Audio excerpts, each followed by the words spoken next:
Hey, my lovely people, schmeeples. I've been neglecting you a bit. The reason was just working on so much stuff. YouTube is not my main thing, clearly. I tried that maybe 7 years ago. It didn't work. And now even the big creators are only making 1-2 grand a month. That is the big creators. We're talking 300,000 subscribers, unless it's on like financial topics or something. So, for a long time, it's just been a little, it's my hobby. I'm going to do this anyway. I may as well tell you what I think. And some of you are interested in what I think. So thank you. This is usually not what is on Wikipedia.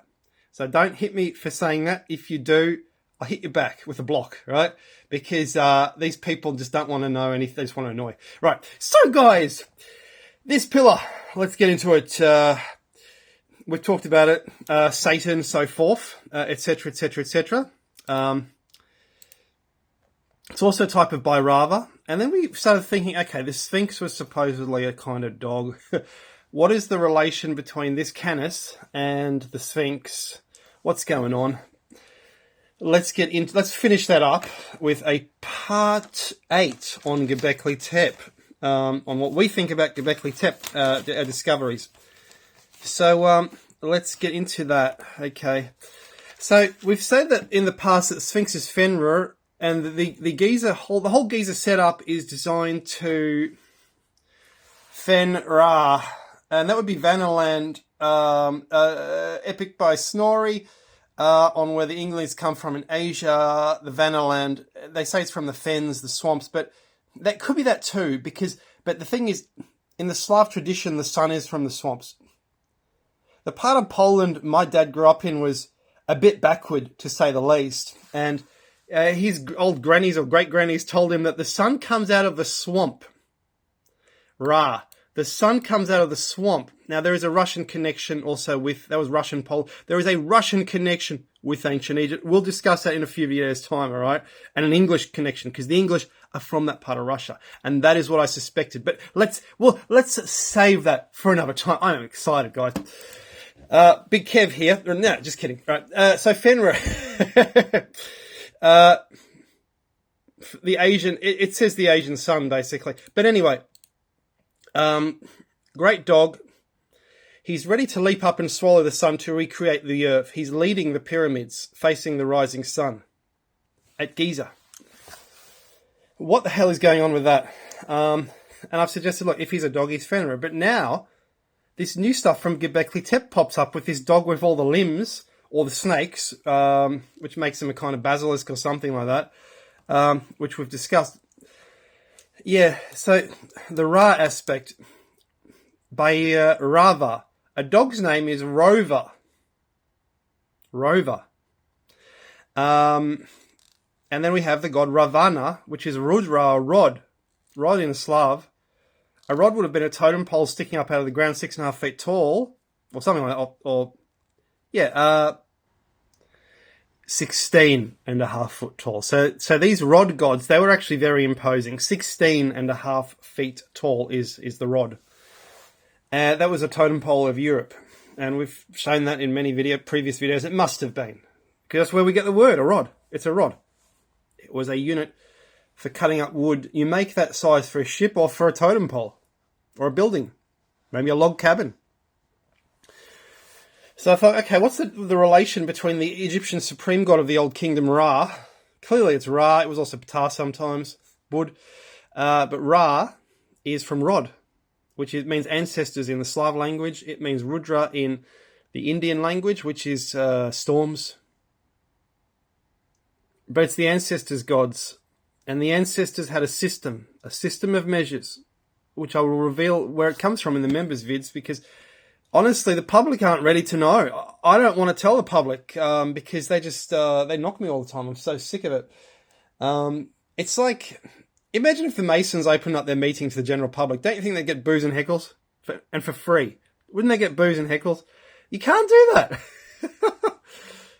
I don't want to tell where the imperial system comes from, because it's not ready for people's minds. They can't grasp it. They cannot grasp it. There's no way they can grasp it, you know? Unbelievable, unbelievable. It doesn't make any sense. Right, so the distance from the Earth to the Sun in rods, 295. Where have I heard that before? 295, 29. Oh. Aha. The lunar month is not exactly 29 days. It's a synodic month averaging 29.53. So it's 5/8 for the other one. But the problem is the moon isn't... the sun doesn't stay still. It does that. The sun is in an orbit being pulled around by the planets. And when the planets line up a lot, the sun does that. It's being pulled harder. So planetary lineups are bad, partly because the sun is doing that instead of doing that. And partly because you're exposing part of the solar system to open outer space without having that Jupiter-Saturn vacuum cleaner. Currently, the past 5 years, I haven't been seeing I've hardly been seeing the planets in the evening here. That means they're all lined up on the other side of the solar system. They're still lining up for the past 5 years, since that 2020 end of the Mayan calendar. And now suddenly we have this asteroid coming in, the Atlas, that no one's ever seen. No one knows what the hell it is. Because we've had so many planetary lineups. And suddenly we've got something new in astronomy. Who knows what the hell that thing is? Could be anything. Anyway. Why does that fit in with the synodic month? I'll tell you why. This is why the Druids didn't write down the language. It was partly because they knew it would perish. So you had to learn everything. When you learn everything, you can rededuce everything from what you have remembered. So it was a system, an imperial system designed such that if you forgot part of it, you could get it back from other aspects that you would remember. And you'd even use music as a tool to help you remember the units that you'd use. And this was the Druid Pythagorean system. So you remember you remember the synodic month, and suddenly, boom, you know the distance from the Earth to the Sun. Do you see how this imperial system was devised? In order to help the Druids learn. But it gets worse than that, which I don't even want to tell you about, because it's just beyond anything. But I don't want to tell you about that aspect. So we won't get into that in this particular video. Maybe a members video. Yeah. Okay. So it goes from Bhairava. So Bhairava is where we see the dog in Rover, although that is not the Sanskrit version, but that is clearly what it is, Rover. And dog is also written a second time. It keeps loading up that 60s CD, music CD. Just eject, guys. Get out, eject. Yeah, when computers get old, things happen. Anyway. But Bayer is Pietz, Pierre, two vowels, dog, and dog again in Germanic. And then you have a dog. Whereas the Sanskrit doesn't reveal even that there is a dog there, except the Indians remember to draw a dog, right? So, yet dog is written twice in the European. But the Rover relates him to Rod, Rudra, Ravanna. And then I'm thinking, okay, this dog, this Egyptian Sphinx, yeah, who is he? Ravanna. Now, Ravanna relates to the Sphinx creature in that there's snakes coming out of the dog, but there is no dog in the Ravanna legend. So that has changed over time. And if it's 10,000 years old, that's what you'd expect. You'd expect this level of divergence, of course, in the different Aryan traditions. Quite interesting indeed. Okie dokie. So I've said before, I'll say it again, the Slav gods, the Slav words are the names of the Indian gods, 100%. So Rod, the base of Rudra is ancestors, etc., etc. But Perun, he's more the storms. It does change with region, and it changes over time in different regions. So of course there's going to be massive divergence. This is in the Ukrainian paganism. This Rudra type. This is Rud type person, and there's a bit of information about him. But of course, because the Pythagoreanism was wiped out, the history was wiped out too, unfortunately. So we don't know much. We don't know much. Even recently, World War II, just so much stuff that's gone. So much stuff we didn't know about is gone. Some grandfather might have been keeping some ancient manuscript somewhere in Russia, hiding it from the Soviets, and then boom! Germans invade, everything gets burned up, bombed, destroyed. Terrible. Terrible. Yeah. Anyway. There's more. So Rudra, we won't get too much into that. You can Aurora, so it's our most frightening one. But I'd also relate it to Rover, the traditional English name for a dog, and that goes back to possibly the Stone Age. Okay, so I thought, okay, there's Ra, but is there another Ra Egyptian god, which could be the Sphinx? Or you want to call him Rover if you want. Resphep. So Resphep, it's a god associated with war, and he's very old. And that's what you'd expect if he was Sphinx related. Very old. Associated with war and plague, worshipped in Ebla in the 3rd millennium BC. He was a local pantheon there. Associated with the goddess Adam. Yeah. That's what I mean when I was talking about divergence of tradition. You will see a male god venerated as a female god in different traditions, simply because these ancient gods often have a female consort. But we don't. Ugarit. Ooh, this is north of Iraq. Oh no, it's the Syrian. Okay, it's the Syria. It's not Urartu. It's Ugarit. Okay. Oh, I love all this stuff. I love all this stuff.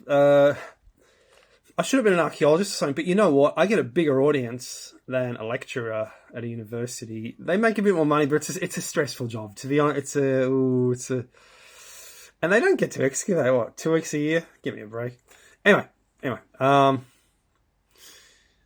Don't know where Resphep comes from. Flame, Old Babylonian, fever, flame. Well, the Sphinx was painted red. To destroy the destroyer. Hey, that's the name of the Sphinx. Akkadian destroyer or terrifying. That's the old name of the Sphinx. That is the old name of the Sphinx right there. Yes. Father of terror, father of dread. Possibly related to Horus. Abu al-Hol, father of terror. Abu al-Hol, father of terror. Are we onto something, or is this circumstantial? Look, I'm prepared to say this is totally a theory. It is a hypothesis. It is circumstantial. It's okay. We're allowed to talk. I'm not allowed to talk. Right. Etc. etc. So the destroyer, terrible. It's got the same name as what the Arabs call the Sphinx. Resphep. What would be an English or European version of this? Ruffian? I'd say ruffian. Yeah. Rough. Yeah, rough. And that's the sound a dog makes. Rough. Enough. Another version of Bhairava, I would suggest a divergent version is the Buddha riding the elephant. And current Buddhism is philosophy and spiritualism. It is not what it used to be. The Buddhists come on here, they tell me I'm wrong. Charles, I've been doing Buddhism 20. I know you have, and I appreciate that, and I respect that, but your Buddhism is not what I'm talking about. I'm talking about the earlier Buddhism. I'm talking about Buddha as Ptah in Egypt. I'm talking about Buddha as Odin in Europe. The world, the order, the odd, the orbit. And this explains the lack of information we have here. What does Buddha on an elephant mean? Oh, obviously it means wisdom and knowledge. Well, obviously not. It doesn't make any... It doesn't tell us nothing. Oh, elephants are wise, therefore... This is the problem with Buddhism. It's all based around empathy and stuff, but the religion is gone. It's barely even around anymore. It is around in the monasteries where they worship certain old statues. But the modern types don't do that as much.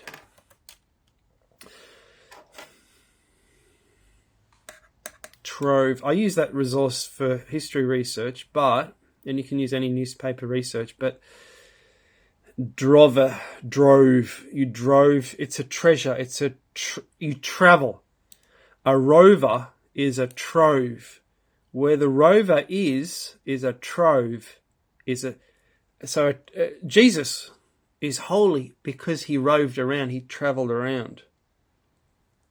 And there's something about this travelling God that makes him the original God, or in some ways, the treasure. Hope you've enjoyed the part 8. Cheers, guys.